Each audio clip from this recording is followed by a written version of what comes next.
শিমলার সাথী আপনি লিখেছেন, আমার ছেলের বয়স 4 বছর, ওর অনেক রাগ, অনেক জেদ, সে কাউকে দেখতে পারে না, আমাদেরও দেখতে পারে না, আমি পাগল হয়ে যাচ্ছি, পরামর্শ দিবাজিত করবেন।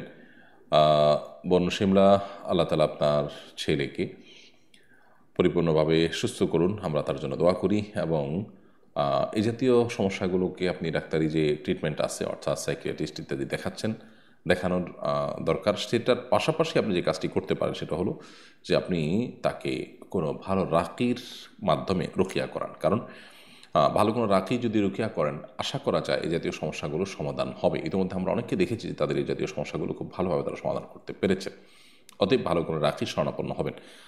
আপনি সোশ্যাল মিডিয়াতে যদি সার্চ করেন তাহলে দেখতে পাবেন বহু রাকির তথ্য পাবেন, রুকিয়া সাপোর্ট গ্রুপ আছে অনেকগুলো, সেগুলো থেকে আপনি সহযোগিতা নিতে পারেন।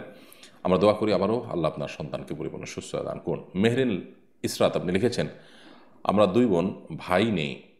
আমার বাবা ইন্তেকালের আগে তার সমস্ত সম্পদ আমাদের 2 বোনের নামে ওসিয়ত করেছেন, আমার বাবার কি গুনাহ হবে?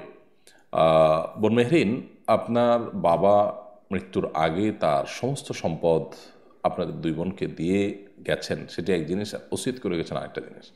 যদি দিয়ে যান তাহলে সেটা জায়েজ আছে, সন্তানদেরকে তিনি সমতা বজায় রেখে সম্পদ যা খুশি তা গিফট করতেই পারেন। কিন্তু ওসিয়ত যদি করেন তাহলে সেটা অনুচিত হয়েছে।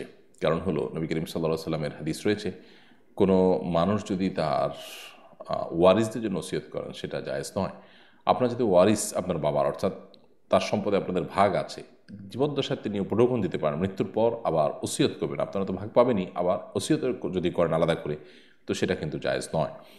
এক্ষেত্রে যেহেতু আপনাদের অন্য কোনো ওয়ারিস নাই, শরিয়ার আইনের আলোকে আপনাদের 2 বোনের 2/3 পাওয়ার কথা সর্বোচ্চ বাবার সম্পদের, আর বাকি যেটা আছে 1/3 সেটা আর কে কে আছেন আত্মীয় স্বজন তাদেরকে দেখে কোনো সুন্নাহর আলোকে কার কার হিস্সা সেখানে আছে না আছে তাদের মধ্যে বন্টন করতে হবে।